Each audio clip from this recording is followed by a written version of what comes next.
Hi everyone, and welcome to the Christmas special of the FPL Masterclass. So I guess this is kind of tutorial 5, but I just think for nostalgia reasons I'm going to call it the Christmas special instead, because I'm talking about a really important bit of the season, and it's a bit of the season that I personally absolutely love.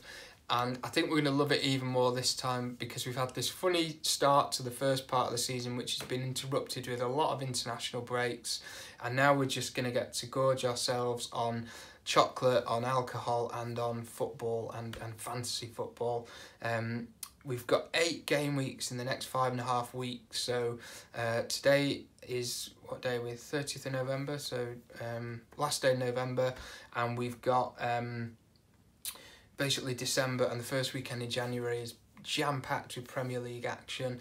So now, in my opinion, is the time to start planning. Now is the time to start thinking about how you're going to get the most and get the best out of this very compact period.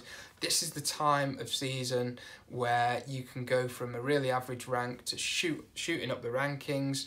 Likewise, you can go from a really high rank to falling down the rankings if you don't get it right. So my first bit of advice to this is just forget whatever has happened in the early part of the season. Throw that away, put it in the bin, rip it to pieces, wrap it up and give it to somebody else for Christmas like an unwanted gift. Because this is the part of the season that can really make or break. I'm going to explain to you some of the strategies and some of the reasons why I think that is, and the strategies how I think you can get it right. The first thing I'm going to say is that as we all know, this time of year, all the managers, and I've seen a couple in the press conferences today, will come out and talk about inevitable rotation. It is going to happen. These players cannot play every single week for the compact and intense period that is December.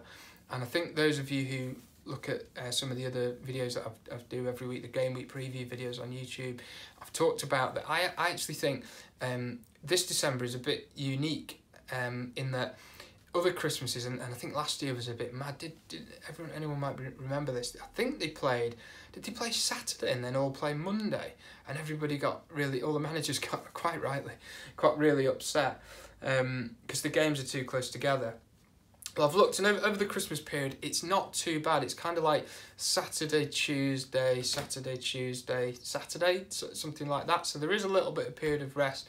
But where it's different this year is we've got game week 14 this weekend, the first weekend in December. Then we've got the midweek games, and then thrown into that are some pretty big Champions League games, particularly for Spurs and for Liverpool. And then we've got the Carabao Cup quarterfinals. So I think they're like the week before Christmas. So we've got a hell of a lot of matches really packed in, really tight. So if you think that you can be clever and you can predict the rotation and you can figure out exactly where it's going to be, then you're absolutely either you've got a time machine or you're a bit mad, frankly. So I think don't try and be clever.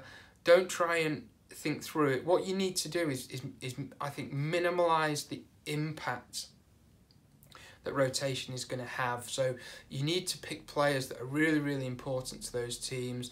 Avoid players that have got a track record of injury. Avoid players that have got a track record of not handling intense periods of football very well. Avoid walking into obvious rotation. So a good example being if you have for instance, and a good example, I've talked about this example before, is the Spurs fullbacks.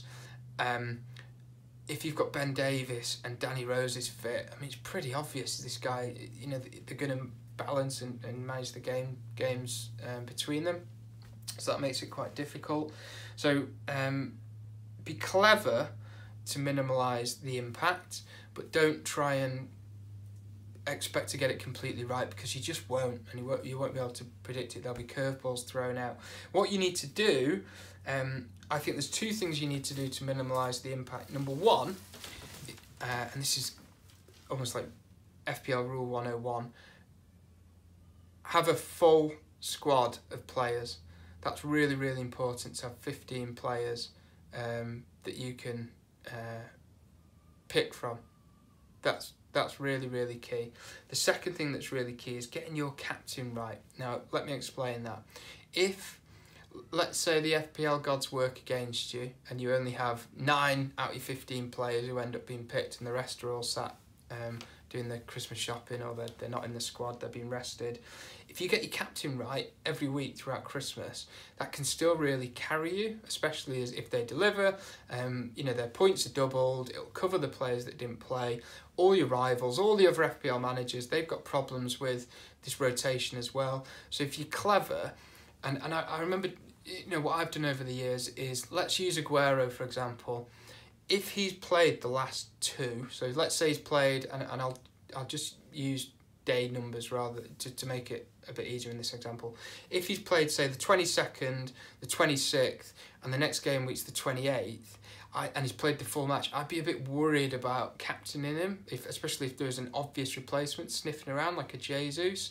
I'd instead look to the captains that may have already had a rest and are less likely to get rested, and then factor in things like the fixtures and the form and all that stuff. And that tends to make make sense. So I kind of pulled out, I did a rough sketch last night. So on paper, you need to be quite savvy to work this out in your mind and almost make a bit of a plan.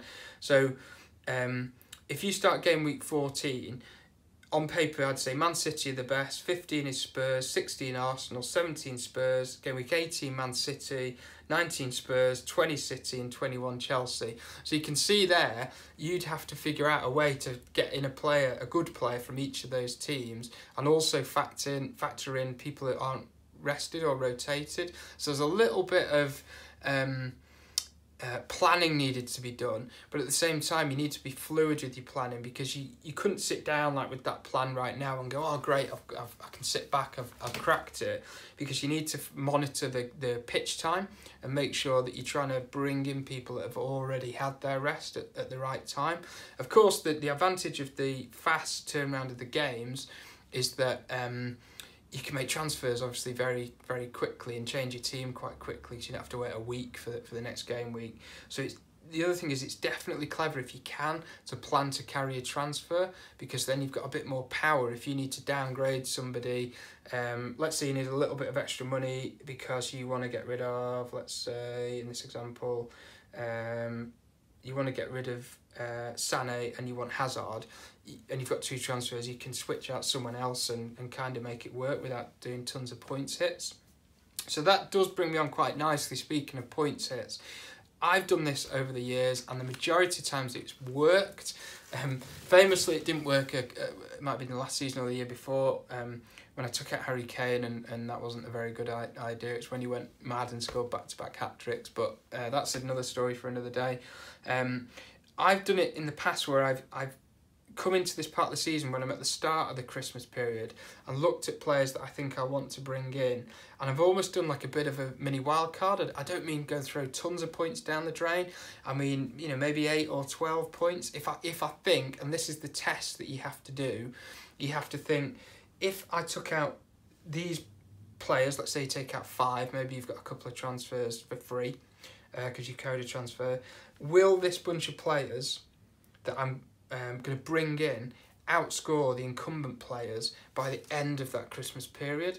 So if you look at, and I went through the fixtures last night, the teams I think who have a good fixture list over Christmas: Arsenal, Chelsea, Huddersfield, Man City, Spurs and West Ham.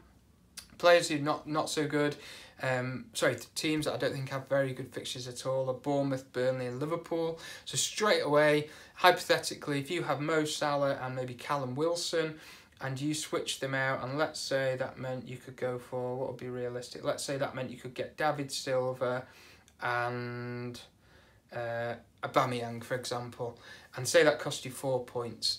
Would you make the points back over the next 8 game weeks? I think that based on the fixtures, there's a pretty good chance that you would.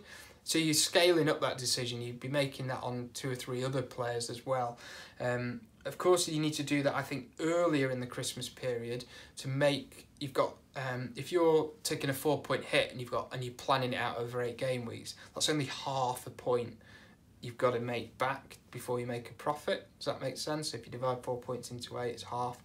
And your new player has to outscore the other player by half to break even, and by 1 point to make, you know, profit on the points on where you would have been. So I do think taking a points hit can be a good plan, but you do need to think that out quite strategically in advance. So in summary, the key: get 15 players that play every week, manage your captains, and they're the ones that can really get you through this Christmas period. And it is okay to take hits, but only as if they're long-term planned hits. Don't just go, oh great, a bit like this Cardiff move earlier in the season. Oh great, Kane's got Cardiff, so I'll rehash my team, and then it doesn't matter that the next week he's got City and Liverpool, and then suddenly, uh-oh, I've spent a load of points on Kane and now I'm stuck with him. And, you know, if you can get your whole squad with a great run of fixtures over Christmas, the rotation won't hurt you as much, because hopefully the players, when they do play, will return enough points to keep you with a nice healthy score. So that's my guide to Christmas. So we're nearly on the 1st of December. If you're watching this and we're there already, go and get yourself a mince pie, go and get yourself a glass of beer, and enjoy the festivities.